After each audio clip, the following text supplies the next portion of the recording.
सलाम। दलित कैमरा में आप सभी का स्वागत है। दलित कैमरा से संवाददाता रूपाली जाधव। दोस्तों, आज का हमारा विषय है स्टैन स्वामी। हम सभी को पता है कि कोविड की वजह से मौत हुई है, तो उन्हीं को लेकर आज हम यहाँ पर बातचीत रखना चाह रहे हैं, जिसके लिए हमने यहाँ पर निहाल सिंह राठौड़, एडवोकेट निहाल सिंह राठौड़ जी को यहाँ पर बुलाया है, जो नागपुर से है, हाईकोर्ट के वकील है, सुरेंद्र गडलिंग जी के जूनियर है और साथ ही भीमा कोरेगांव केस में अपना योगदान दे रहे हैं। तो स्टैन स्वामी क्या थे, कौन थे, उनके ऊपर यूएपीए क्यों लगाया गया और अब उनके मौत के बाद भी उनको न्याय मिलेगा क्या, इस सभी एंगल से और एक लीगल तरीके से हम निहाल सिंह से कुछ सवाल पूछना चाहेंगे। तो निहाल सिंह जी, आपका स्वागत है दलित कैमरा में।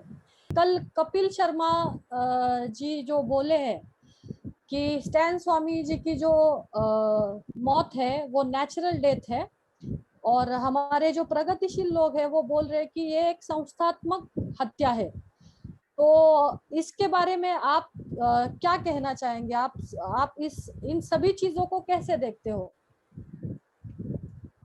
वो इंसान ने सिर्फ इतना ही नहीं बोला कि ये नेचुरल डेथ है, उसने ये भी बोला कि ये बंदे को कानून से सजा होनी चाहिए थी और जेल में उनको ये होना चाहिए था। ये सब चीजें उन्होंने बोली। ये तो वो लोग हैं जिनका फैसिज्म ही एजेंडा रहा है, तो उनके बात करने के तरीके पे मुझे लगता है रिप्लाई देना भी उनको बेवजह का इम्पोर्टेंस देना है। लेकिन जो बोला जाता है कि संस्थात्मक हत्या है, मुझे लगता है इसके लिए और प्रॉपर वर्ड हो ही नहीं सकता। इसको एज इट इज कानूनन भाषा में कस्टोडियल डेथ बोला जाता है, कस्टडी में हुई मौत है। और हम जितनी संस्थात्मक हत्याएं देख रहे हैं, इंस्टीट्यूशनल मर्डर्स देख रहे हैं, हमने उसके विक्टिम्स देखे हैं। हमने रोहित वेमुला का हमने सिचुएशन देखा है। हमने मुंबई में डॉक्टर पायल तडवी के साथ जो हुआ एजुकेशनल इंस्टीट्यूशन में वो देखा है। हमने दीपाली चौहान के साथ महाराष्ट्र के फॉरेस्ट डिपार्टमेंट में क्या होता है, एक फॉरेस्ट ऑफिसर के साथ वो देखा है। और अब जब ये बात आती है कि संस्थात्मक हत्या और वो जेल में स्टैन स्वामी जैसे व्यक्ति की, तो हमें ये भी देखना चाहिए कि जेलों में इस तरह की हत्याएं, और खास करके दलितों की, पिछड़ों की, मुसलमानों की, ये हत्याएं होती आई है, कंटिन्यूअसली होती आई है और बहुत पहले से होती आई है। हमने हाल फिलहाल देखा कि राजस्थान के जेलों में as per the cast hierarchy काम दिए जाते हैं। कोई निचली जात का होगा तो उसको साफ सफाई का ही काम होगा, कोई ऊंची जात का रहेगा तो उसको आराम से बैठने का काम मिलेगा।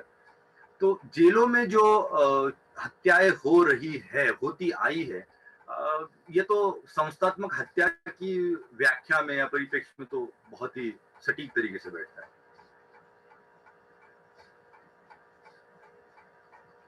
इस चीज में मतलब इसी में मैं पूछना चाहूंगी कि इसमें थोड़ा सा आप विस्तार में बताएंगे कि इसमें पुणे ग्रामीण पुलिस से लेकर एनआईए तक का जो हाथ है, तो इसका ये पूरे केस में और स्टैन स्वामी को गंवाने में क्या हाथ है, जिसको हम जो संस्थानिक मौत प्रगतिशील लोग बोल रहे हैं, तो ये थोड़ा सा चक्कर क्या है पूरा, वो थोड़ा सा क्लियर होगा। तो आप एक थोड़ा सा उसके बारे में बताए तो अच्छा रहेगा कि कैसे इन सबका क्या क्या इसमें रोल है। संस्थात्मक हत्या जब हम बोलते हैं, इंस्टीट्यूशनल मर्डर जब हम बोलते हैं, तो इसमें कोई हाथ में चाकू लेके किसी का खून नहीं करता। इसमें उस व्यक्ति को इस तरह से झंझोड़ा जाता है, इस तरह से उसको तकलीफ दी जाती है कि उसके लिए जीना ज्यादा तकलीफ देह होता है मरने से। अब जब हम स्टैन स्वामी जी की बात कर रहे हैं, तो उन्होंने 50 साल में कई सारे आंदोलन किए, कई सारे हालात देखे, कई सारे मौसम देखे, बद से बदतर स्थिति का सामना किया, भूख हड़ताल पे भी बैठे। ये सब करने के बावजूद भी वो व्यक्ति तबीयत से, शरीर से बहुत मजबूत था, अपने मन से बहुत मजबूत था। लेकिन 2018 से लेके उनके मौत तक जिस तरह से उनको ट्रीट किया गया ढलती उम्र में, उससे उनके शरीर पे एक बहुत बुरा असर होता गया। हमने देखा कि बार-बार उनके घर पे, बाकी लोगों के घरों पे शायद 1 बार रेड हुआ होगा, 2 बार रेड हुआ होगा। स्टैन स्वामी जी के घर पे जहाँ तक मेरी जानकारी है, पूना पुलिस ने 3 बार रेड किया, एनआईए ने 2 बार रेड किया, और वो घर भी नहीं है उनका, मतलब क्या बोलते हैं, एक कॉटेज की तरह है जहाँ पे बहुत सारे कार्यकर्ता आके रुकते हैं, उनकी रहने की व्यवस्था है। वहां पे आके कंटिन्यूअसली रेड डालने का, कंटिन्यूअसली उनको एक फियर में रखने का कि उनको एक नक्सलवादी बोल के एक आतंक लगा दिया जाएगा, ये कांस्टेंट फियर या फिर कांस्टेंट थ्रेट। और उसके बाद में जब उनको अरेस्ट किया गया, उनके साथ जिस तरह से पेश आया गया, जो इनह्यूमन ट्रीटमेंट जिसको हम शायद कह सकते हैं, वो बहुत ज्यादा पीड़ादायक थी। जैसे कि उन्होंने जब अर्जी लगाई कि मुझे मेरा स्ट्रॉ और सिपर एनआईए ने जो जब्त कर रखा है वो देना चाहिए, तो उसके तुरंत बाद जब मीडिया में ये सब बातें चली, तो तड़ोजा जेल के जो सुपरिटेंडेंट है, उन्होंने कोशिश किया कि उसी वक्त स्टैन स्वामी जी को आर्थर रोड जेल में शिफ्ट कर दिया जाए, तड़ोजा जेल से। अब बात ऐसी है कि कोरोना का पीरियड चल रहा है, और इसी बीच में आज के तारीख में या फिर उस टाइम में भी तड़ोजा जेल में, सॉरी आर्थर रोड जेल में 350% लोग उनकी कैपेसिटी से ज्यादा है। मतलब अगर 100 की कैपेसिटी है तो 350 लोग वहां पे रह रहे हैं, जबकि तड़ोजा जेल में अगर 100 लोगों की कैपेसिटी है तो 150 लोग रह रहे हैं। अब उस हालात में उनको वहां ना रहने देते हुए ये कोशिश की गई कि उनको आर्थर रोड जेल शिफ्ट किया जाए, जिसके लिए उनको रात लेके गए थे, लेकिन वहां पे वैकेंसी नहीं है ये बोलने की वजह से उनको तड़ोजा में वापस लाया गया। अब उनको रखा कहाँ जाता है वो भी खास है, उनको किसी भी परिचित के साथ नहीं रखा जाता, जबकि षड्यंत्र करने के केस में कम से मतलब 13 लोगों को एक ही केस में एक जेल में रखा गया है। कानून यह बोलता है कि आपको आपका केस डिफेंड करने का हर अधिकार है। अगर मेरे ऊपर कुछ लोगों के साथ मिलकर षड्यंत्र करने का इल्जाम है, तो मुझे उसका जवाब देने के लिए उन लोगों के साथ मिलना,